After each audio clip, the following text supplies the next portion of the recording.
Damn, bro really puts the pus in pussy, if you know what I'm saying. Hello there, everyone, and welcome back to Canon Cannibalism. Today, we are going to be taking a look at The Slob by Aron Beauregard.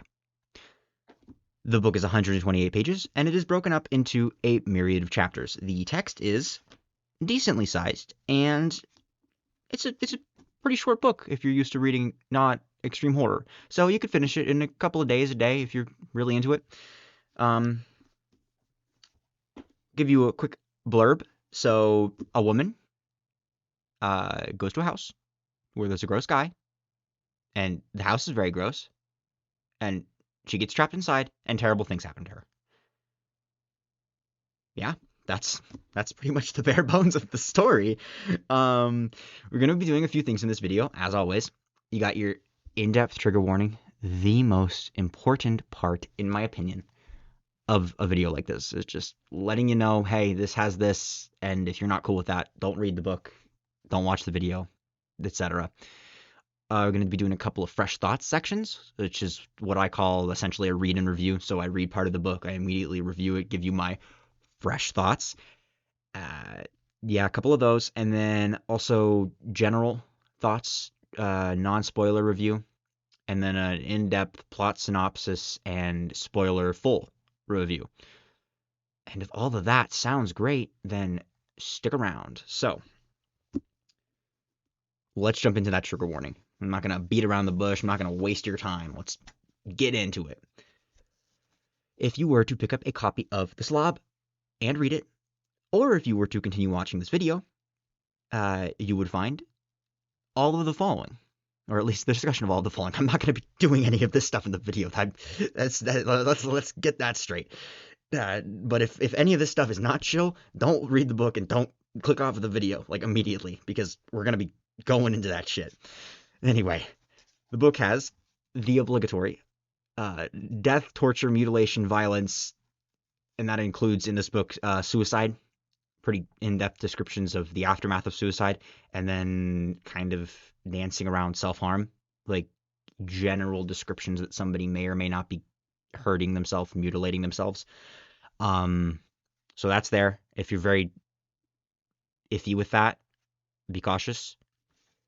Also, you got genital mutilation, and then like some pretty graphic genital mutilation, and then just gross wound stuff with genitals in general, and then also a forced miscarriage or abortion. It's probably more like an abortion, but anyway, a woman is pregnant, and then something happens to her, and then she's no longer pregnant, and it's very forceful, and it's very purposeful. So if that stuff affects you, don't read the book. Also, sexual abuse. Lots of sexual abuse. That's like one of the main things this book is known for. And then with that, you have domestic abuse. Less so, more just a dysfunctional family, and then descriptions that somebody in the family is violent and enacts violence against the rest of the family members. Also, you have your general filth. There's hoarding, poor hygiene, so just like a really gross person, and who's described in detail. He's got like open sores and shit. It's nasty. Stuff with vomit, very specifically, and then just general overall grittiness and grossness. Just there's one scene with some shit, and it's pretty disgusting, but it's not like shit eating or anything. So it's more just somebody you going to the bathroom, but they're not in the bathroom. And then you have your cannibalism. Obviously, again, one of the main things this book is known for, cannibalism. A lot of it, a lot of hints to it later on in the book. A lot of on-screen stuff that's iffy. Also, you got your creepy crawlies. Now, this isn't like a Zola situation where they play a big part in the disgusting aspect, but they're more just there. You got your rats, your mice, your cockroaches, your flies, etc., that kind of stuff. They're there. They're described. It just adds to the really level of grossness about everything in the book. But it's nothing super over the top. And with that, that's actually it. You would think with a book that's talked up as much as The Slob, there would be a little bit more, but it's not. It's pretty bare bones when it comes to the disturbing shit. It's just how that stuff is incorporated. That's what makes it disturbing. So let me readjust here real quick. That's all I have to say for you for a trigger warning. If any of that stuff, as I said, affects you, don't pick up a copy of this book. Don't read a copy of this book and click off of the video now. It'd probably be for the best. But if that stuff doesn't affect you, and if everything we've talked about so far sounds great, then stick around, and we're going to be going into a fresh thoughts section here in a minute. So I'll see you around. Alrighty, so this is like my fucking 6th or 7th take of this shit. And it's because my voice keeps buzzing like a fucking bumblebee or a robot. And I don't know why. I might be getting sick. So if you hear that, it's not my microphone, it's my fucking voice, which is really goddamn annoying trying to record. Anyway, I am halfway through the book right now, and I will do my best to make my voice not do that. So also, if you hear me talking weird, it is because I'm desperately trying to make my voice function normally. So I apologize for any peaks of the microphone or voice cracks or creaky voice, whatever. Halfway through the book, and it is about what I remember it being, which is not great. It is not the worst piece of extreme horror ever, but it is far from the best. And I see a lot of people say that it is the best or their favorite, which they are entitled to their opinions, but from my opinion, it is far from the best. The writing is pretty basic, and, well, when in the Son of the Slob video, I glazed the shit out of the book. And granted, reading it again, Son of the Slob is worse. But in that video, I expressed that I felt that a lot of the disturbing scenes in in the Slob were necessary, or were like furthered the plot in a way that it felt like they were necessary. Really, it felt like the story would have been less without them. And granted, halfway through the book, I've only found one. There's only been one kind of disturbing scene. None of the actual notable ones that the book is like well known for. But knowing what is to come after having refreshed myself, I can say I was wrong. And I will talk more about that later after I've read all of the disturbing shit. But I can tell you now, even after making that video, I had thought I'm kind of wrong. So a lot of the shock is just there for the sake of shock, but I will back that statement up after I read all of the shock. Obviously there's a reason the book is so big, like the way it is. And it is because of Aron Beauregard's style, his brutal style, and it's very much like, I don't want to insult the book in this comparison because it's nothing like a Serbian film. It is much higher quality than a Serbian film, at least like what it contains, but it's like a Serbian film in that it's like upper echelon extreme horror. And as far as I'm aware, some like big YouTubers talked about it, or semi-big YouTubers talked about it. With this, it's more like, sorry, I point to out there because it's sitting on my bed right now. The book. It's for the Slob. I think it's more like it's just the extreme horror community was up in a hubbub about it, and then like won some awards. But I know some YouTubers talked about it. Some reading YouTubers talked about it and like other like Aron Beauregard books, and then also just it's just brutal, just like a Serbian film. And everyone, all the normies, the semi-normies who were into like the top 10 disturbing whatever of all time videos, were like, oh my god, it's the most disturbing piece of media ever. And then if you actually do any digging, you realize it barely even scratches the surface with that whole genre. But it's a pretty good poster child for the genre. Which could be argued that a Serbian film isn't really a good poster child for extreme horror media, but this is not an extreme horror movie breakdown. This is a extreme horror literature breakdown. So it's pretty clear why the Slob got so big and became such a staple of the genre, and it deserves it. It's very brutal. It's it's a good poster child for extreme horror, in my opinion. But it doesn't make it good. Just like a Serbian film isn't very good. Again, that's a really shitty comparison because a Slob is like way better quality everything than a Serbian film, but it doesn't make it good. It doesn't make it bad either, but it doesn't make it good. And that's where I'll leave you for now. Talk to you in a second. Hey there, everyone. So, just finished the Slob, and by just finished, I mean I finished it last night, but it's done. It's the second time I've read it, and it is about what I remember it being. However, I would like to change some of what I was saying around a little bit because I have a better picture of it now. This is very hard to explain, so bear with me, but in terms of the violence, it's not like a Genital Grinder or a Zola, where the violence is so over the top and constant that it almost feels, and it's even like written slightly like satirically, like it feels silly, especially with something like Genital Grinder. It feels completely ungrounded in reality. It's not very gritty. It's just over the top blood and guts to the point where it's just, the best I could equate it to is like a splatter film, right? Where it's like, it's not really disturbing. It's just, and it's not grounded in reality. This, the Slob, feels more grounded in reality. It's grittier, it's more brutal, but that doesn't mean that the violence is there to really serve a purpose other than shock.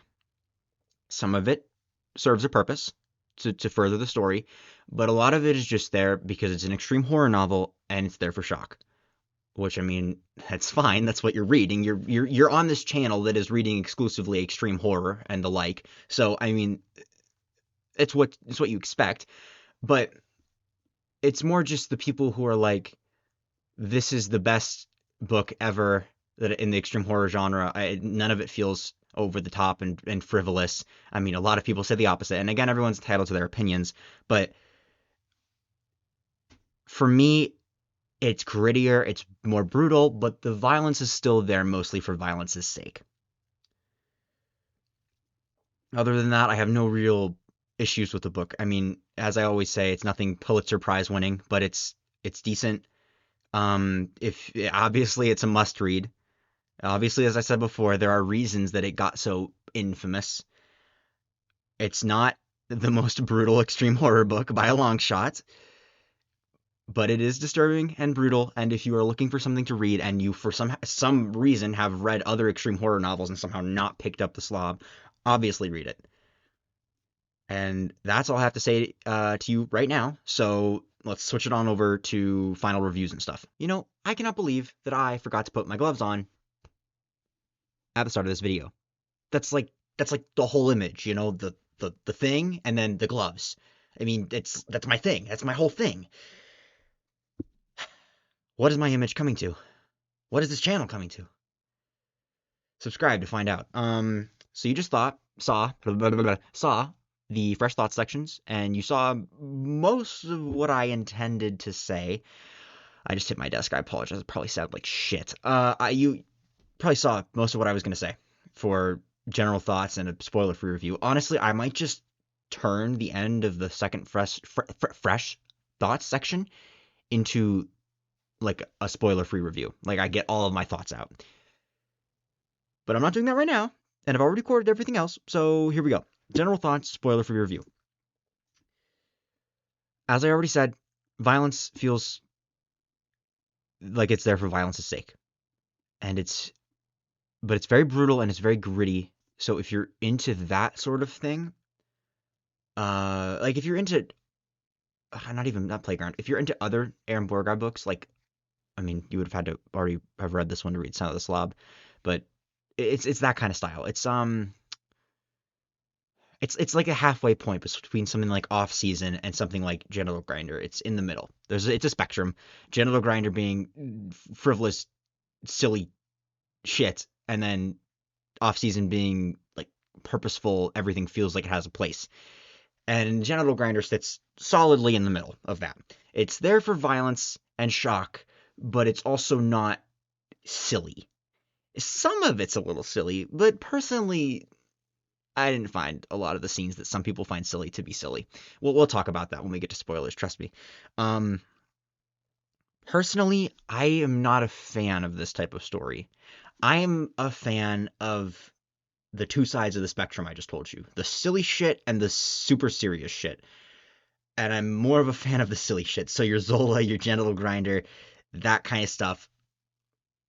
That's the good shit for me. That's the good shit. But if you are more of a fan of grittier, but still really over the top shock, this would be a book for you.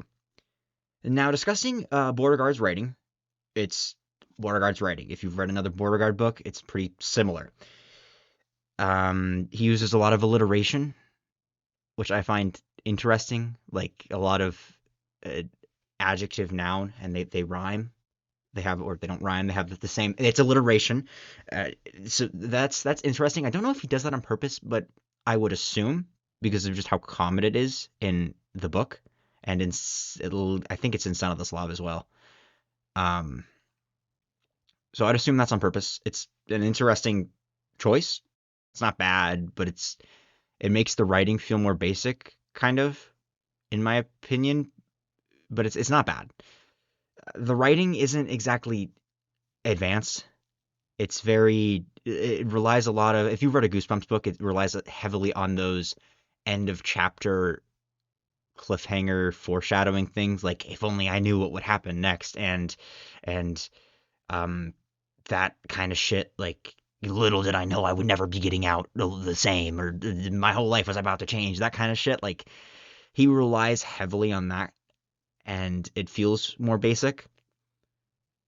It doesn't really take away from the style of the book. It's just that's more his writing style. It's, as I said, not Pulitzer Prize winning, and it's not exactly super basic, but it's not advanced by any means.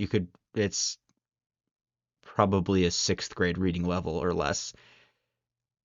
But obviously, you shouldn't be giving this fucking book to sixth graders. That's about all I can say without diving into spoiler territory. So, spoiler warning, and let's jump into a quick plot synopsis.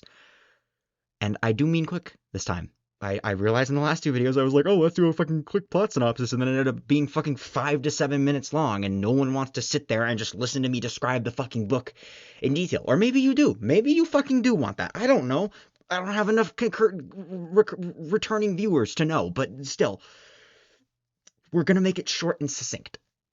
I think that succinct. I'm pretty sure that's how you. I'm gonna just say it as succinct right now. Can't be succinct. That doesn't make any fucking sense. It's succinct, short and succinct. So, plot synopsis. Our main character is a woman named Vera Harlow, and she lives. I think it's Harlow. Doesn't matter. Whatever the fuck. She lives with her husband Daniel, and they need money.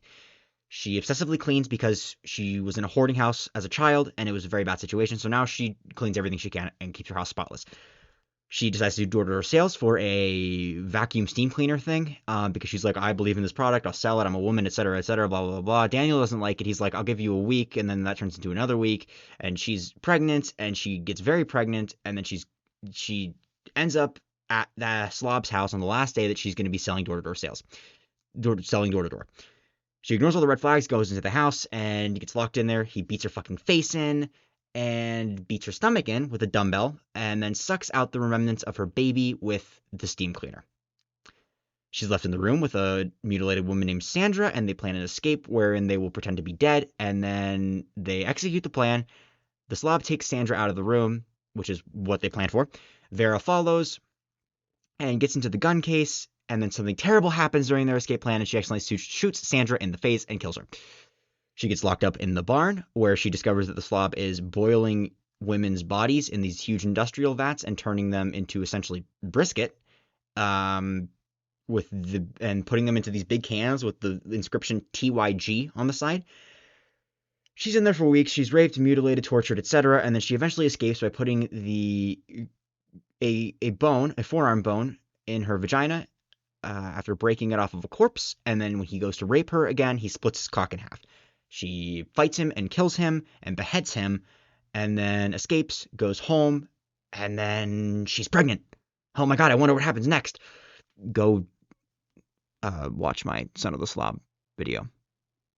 Anyway, that's where her story ends, but then we find out that the people behind the industrial human meat plant are an elite cabal of gay men in a mansion compound. And they believe that by eating this TYG, tender young girl, they become more feminine and are simultaneously removing women from the population. But it's never really clear what the goal is. It's like more, I guess maybe they get more men, like to fuck them or something, or to fuck more men, or they turn more men gay, or they make themselves more flamboyant and fabulous or whatever. It's really fucking weird. Anyway, they have a deal with a Yakuza guy to mass sell all of this human meat on the black market, but they burned all of it down because they had to, because they found the slob beheaded and they were worried the cops were going to show up. So they burned everything down and they didn't have any more products. So the Yakuza guy kills them all. And that's what the book ends. There we go. Short, succinct. I told you. I told you I could do it. You had no faith. Or maybe you did. If you did, like and subscribe. So, yeah. The ending is what a lot of people point to when they're like, this shit got so weird so fast. Because it's like, that stuff, it comes out of nowhere. Like, I even knew beforehand, like some of the scenes in the book that were like really crazy, and that still comes out of nowhere, even if you know that's happening, because it's like so fucking wild. Um, I guess I should probably tell you a couple of the disturbing scenes, because if you're here at this point, you're probably interested. There is the infamous vomiting scene where he is raping Vera. The slob is raping Vera, and he has just eaten a big jug of tender young girl, and he gets very worked up, and he pukes all over her face.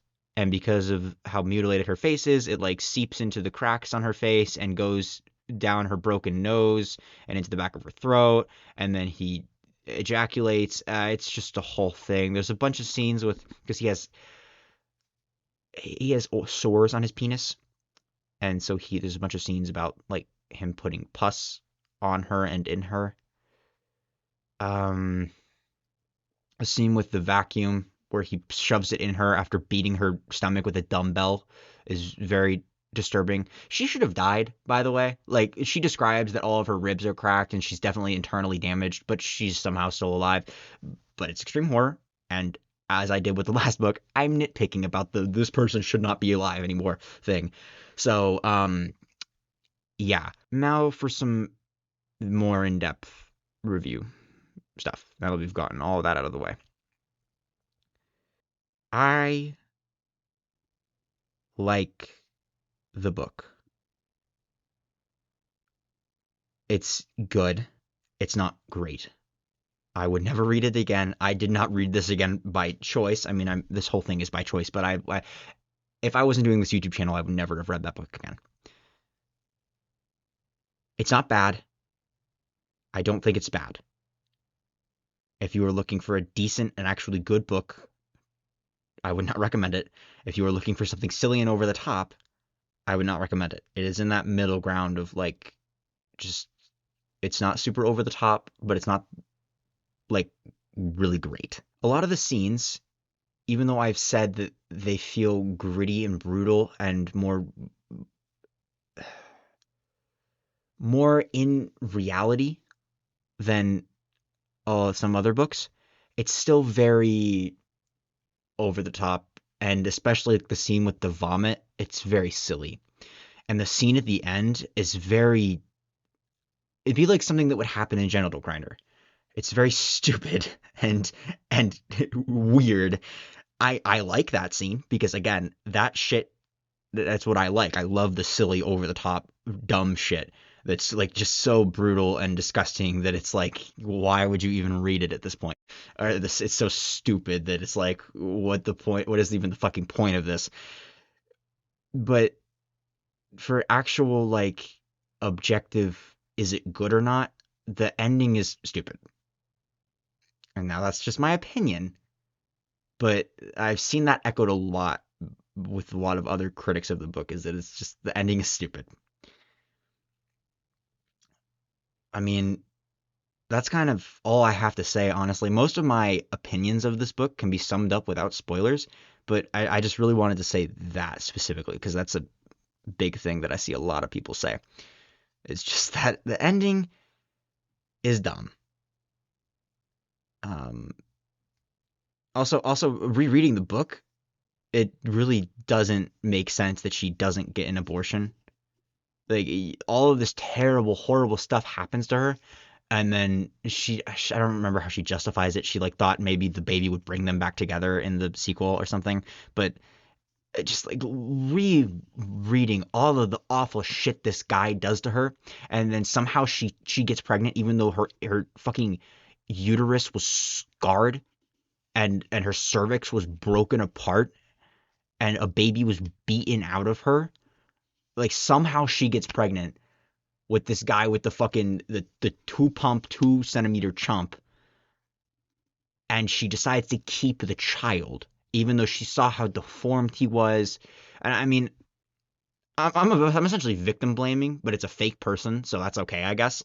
Uh, Remember, kids, it's never okay to victim blame, but when it's a fucking character in a dumbass extreme horror novel, that's an exception. I don't know. It just feels strange that she decides to keep the child, and then that leads into Son of the Slob. I have a lot of issues with the sequel. You can go watch that video. Please, please, please go watch that video. Please. Um, but yeah, that's pretty much it. If you like the video, like, subscribe, comment. I will respond to your comments. As always, this video is filled with my opinions and my opinions alone. I highly recommend you buy the book. I will leave a link to where you can buy the book in the description. I'll leave it to either Barnes & Noble or Aron Beauregard's website. I did not buy it from Beauregard's website. I bought it from Barnes & Noble, but I think, or Amazon, whatever the fuck. Read the book. It's always good. Form your own opinions. I highly recommend it. Assuming this content sounds good to you, if you've watched this far, go read it. It's a staple of modern extreme horror. As I talked about, there's a reason for that. It's not a terrible book. It's decent. I didn't like it very much, but that's a lot because I just prefer the really over the top shit. But then also just objectively, I don't think it's very great. But it is disturbing. It is deserving of its brutality disclaimers and stuff online. It's deserving of a lot of its praise, and I highly recommend you go read it. The trigger warning, that's not my opinions. If that stuff is in the book, if that stuff affects you, probably don't read the book or go skim it or something else. I don't know. Do some more research. Don't blindly trust my word for it. There could have been something small that I missed that I didn't even think about that could trigger you, but that stuff's in the book. Be careful, be cautious. Um, and with all of that being said, thank you for watching. Dang, this guy really puts the slob in the slob, if you know what I'm saying.